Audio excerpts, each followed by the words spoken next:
A gente vai começar uma série de histórias cujo título é Tell Me a Tale, me conte um conto. Então a gente vai começar com essa primeira história aqui. Eu vou deixar disponibilizado o site de fonte dessa história, tem várias histórias gratuitas e a gente vai analisar cada história dessa de forma segmentada, de forma dividida, vocês vão ver. E essa é a parte 1. Qual é o objetivo dessa análise, gente?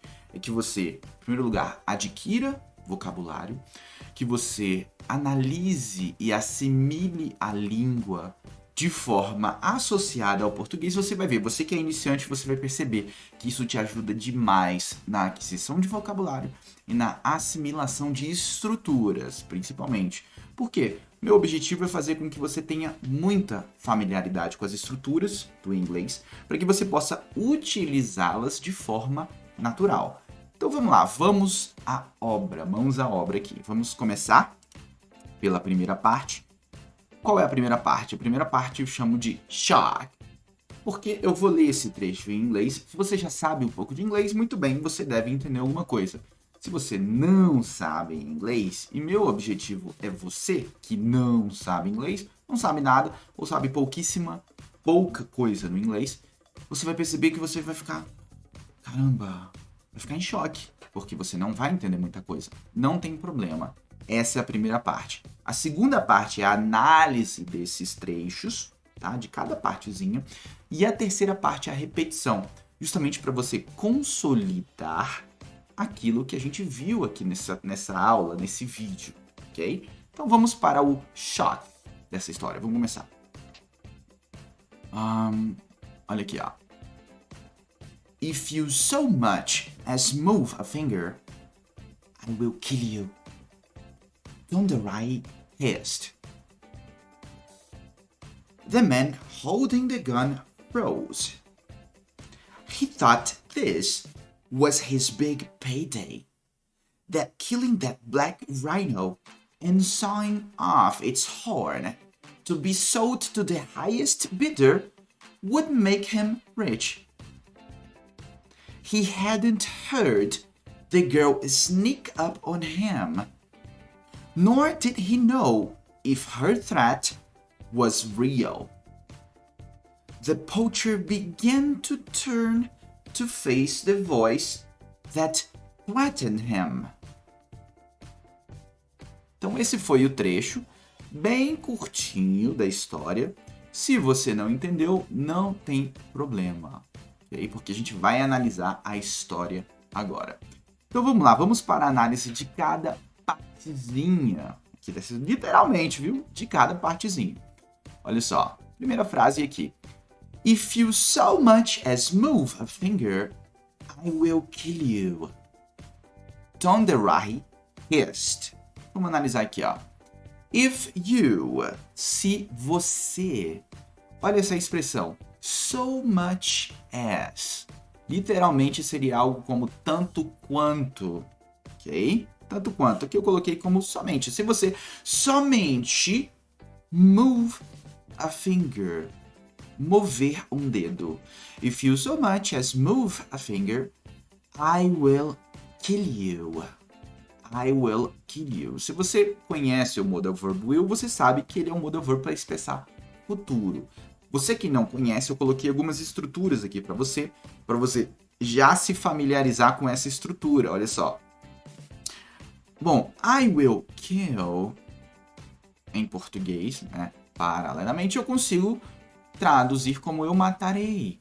Então vamos fazer um paralelo, vamos colocar outras estruturas parecidas para a gente analisar a função do will. I will speak. Bom, eu estou falando no futuro. Eu falarei. I will dance. Eu dançarei. I will send. Eu enviarei. E I will stay. Eu ficarei. Por que eu estou colocando esse a? No português é muito comum que a gente use a estrutura eu vou fazer tal coisa, eu vou andar, eu vou viajar, eu vou comer. Eu já dou uma dica para você, elimina esse vou, pelo menos por inglês, tá? Porque senão você tende a querer usar o go em inglês, e eles não usam isso. Tem uma situação específica em que a gente utiliza go e uma ação não vem o caso agora, mas tenta tirar isso da tua mente e tenta colocar, bom, como é que é futuro em inglês? Eu falarei, tu falarás. A gente não usa conjugação, né? No português. A gente quase não conjuga nas pessoas no português. Mas eu já te dou essa dica aí. Então, I will speak, eu falarei. Ó, I will kill, eu matarei quem? You, você. Aí no final aqui dessa frasezinha tem Tonderahi hissed. Esse hissed é o barulho que a cobra faz. Então aqui tá falando a respeito da forma como ela disse essas palavras. Né? Que palavras? Essas palavras aqui, ó. If you so much as move a finger, I will kill you. Tonderahi hissed.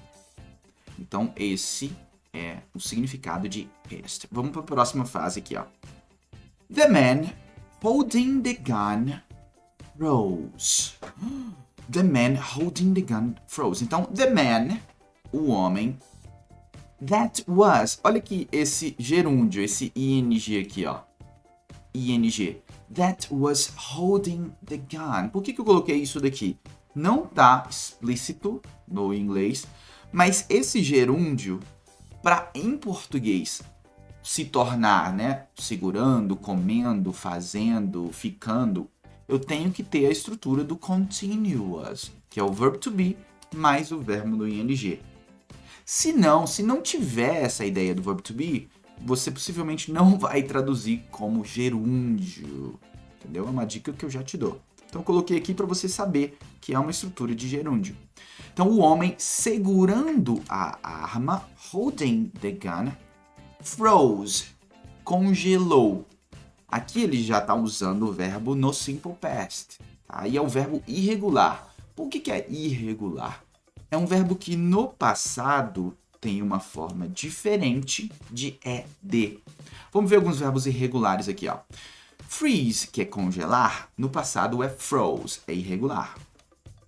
Write, que é escrever, no passado é wrote, escreveu. Speak, que é falar, no passado é spoke, falou. Dance, que é dançar, no passado é danced, dançou. Isso se eu conjugar na primeira pessoa, né? Ele dançou, mas na primeira pessoa seria eu dancei. Então, no português você tem conjugações, terminações para os diferentes sujeitos. Study, que é estudar, estudou, studied. Percebeu esses dois aqui que tem o ed no passado? Isso a gente chama de regular. Porque no passado você só coloca essa partícula aí. De, ed, isso que a gente chama de regular em inglês. E olha outra aqui que é irregular, diferente. Think, thought, pensou no passado. Ok? E já, né, adiantando aqui a próxima frase, ó. He thought this was his big payday. O que quer dizer essa frase aqui, ó? He thought. Ele pensou. Professor irregular, né? Take, o passado é took. Make, o passado é made. Ok? E só pra gente exemplificar aqui de novo com outros verbos irregulares, para você já começar a associar outros verbos também a essa estrutura, né, do passado. Então, ó, he thought, ele pensou, this was, aqui a gente tem implícito no inglês esse pronome relativo que, o that. He thought, this was, que esse era his big payday. O seu grande dia de payday em inglês é pagamento. Mas aqui você pode encarar como o seu grande dia de recompensa, o dia que ele receberia alguma coisa grande. Por quê? Aqui continua. That killing the black rhino and sawing off its horn to be sold to the highest bidder would make him rich. Vamos analisar cada trecho aqui, ó. Então, ele pensou, né, que esse era o grande dia de pagamento dele e que that killing the black rhino. Ó, eu coloquei aqui o ing, eu marquei para você saber. Não tem verb to be aqui antes. Então não vai ser matando. Que matar Quando você tem o ing depois do pronome relativo, that, você vai no português colocar como infinitivo. Matar, comer, fazer. Ok? Então, that killing the black rhino, que mataram o rinoceronte preto, and sawing off its horn. Sawing off, ok? Ó, o sawing aqui continua com o mesmo paralelo da frase anterior, que matar e cortar, ok?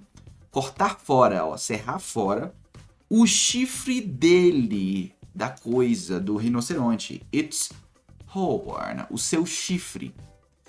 To be sold, para ser vendido, ok? Para ser vendido. To the highest bidder, vendido para quem? To the highest bidder, ao maior pagador, comprador, a pessoa que pagasse mais. To the highest bidder. Would make, olha essa estrutura aqui, ó. Would make, tornar, tornaria. Aí eu coloquei outros verbos aqui para comparar com o modal verb would, para você sacar a estrutura. O que ele faz com o verbo? Ó.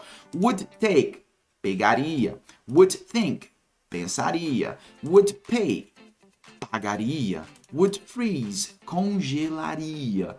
Sacou o que o modal verb faz com o verbo? Muito bom.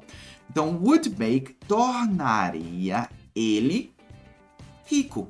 Him rich. Would make him rich. Entendeu? Vamos para a próxima frase aqui. Eu fiz besteira aqui. Deve ter alguma coisa. Não, tá certo. Ó.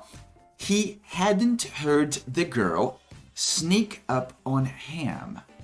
Então, he hadn't heard. Ele não tinha ouvido. Isso é uma estrutura complexa de past perfect, que eu já vou mostrar para você como que é a estrutura sem ficar colocando aqui regrinhas gramaticais, só para você fazer o paralelo. Então, he hadn't heard. Ele não tinha ouvido. Esse heard aqui é o verbo hear, escutar, na terceira coluna. Você procura aí verbos irregulares no Google. Lista de verbos regulares. Você vai ver que tem uma lista com 3 colunas, geralmente. E esse verbo aqui, que a gente vai utilizar nessa estrutura, é a terceira coluna. Então, he hadn't heard. Ele não tinha ouvido. Vamos fazer com outros verbos. He hadn't frozen. Ele não tinha congelado. He hadn't danced. Esse danced aqui é regular. Mas, professor, é de. É, mas não é passado. É como se fosse a terceira coluna. Só que verbos regulares têm a mesma forma no passado, na segunda coluna, e no particípio passado, na terceira coluna. Por isso que você não encontra lista de verbos regulares, porque são milhares. Hadn't paid, não tinha pago. Hadn't spoken, não tinha falado. Entendeu aqui? Paralelo. Então, he hadn't heard, ele não tinha ouvido. The girl, a garota. Sneak up on him. Essa estrutura, sneak up on, é chegar de surpresa. E o on é em alguém. Sneak up on ele. Chegar de surpresa nele. Nor did he know if her threat was real. Nem ele sabia, nor, nem did he know. Eu coloquei aqui para você perceber uma coisa interessante no inglês. Quando eu uso o auxiliar do ou did numa frase afirmativa, ele está afirmando, ele tem a função enfática de dar ênfase na frase. Então aqui, ó, nor, nem did he know, ele sabia ou soube. Coloquei aqui uma estrutura sem o auxiliar do. Olha que interessante. O do, ele entra e rouba o passado. Se ele sai de cena, ele é um auxiliar, um ajudante, o verbo que vai ficar no passado. Então, eu poderia falar aqui, ó, nor he knew, ele sabia. Poderia, o cara poderia ter usado essa estrutura. Mas ele quis dar ênfase aqui, quis dar ênfase nessa frase. Nem ele sabia if, se, her threat, a ameaça dela, era real, was real. Então a gente analisou aqui os diversos trechos e a gente vai para a última parte aqui, ó. The poacher began to turn to face the voice. Tinha esquecido aqui na outra parte. The poacher began to turn to face the voice that threatened him. O que ele está falando aqui, ó? Poacher em inglês é larápio. Então, the poacher, o larápio. Opa, a gente já tá entendendo um pouco mais do contexto aqui. Began to é o passado aqui, simples, de begin, de começar. Então, began to, começou a o quê? To turn, a virar. To turn. To face, virar para encarar, virar para ver. To face the voice, encarar a voz, the voice, that threatened him, que ameaçou ele. Ó, threaten é o verbo aqui. Threaten, ameaçar. No passado, você adiciona esse AD porque é um verbo regular. Que ameaçou ele. That threatened him. Então, agora que a gente analisou, a gente vai para a etapa 3, o step 3, que é a repetição disso daqui, para você solidificar os conceitos, tentar ver o que você conseguiu absorver, o que você não conseguiu, quais suas dúvidas, porque aí você pode repetir o vídeo, porque é natural, gente, se você está aprendendo a língua, é natural que você repita os conceitos, no mínimo, para aquisição de vocabulário, entre 5 a 8 vezes, no mínimo. Tá? Tem gente que precisa repetir mais vezes, mas a repetição... o que é repetir? Não é ficar falando go, go, go, go. Não, é você ter contato com essa estrutura em contextos diferentes. Isso é repetir.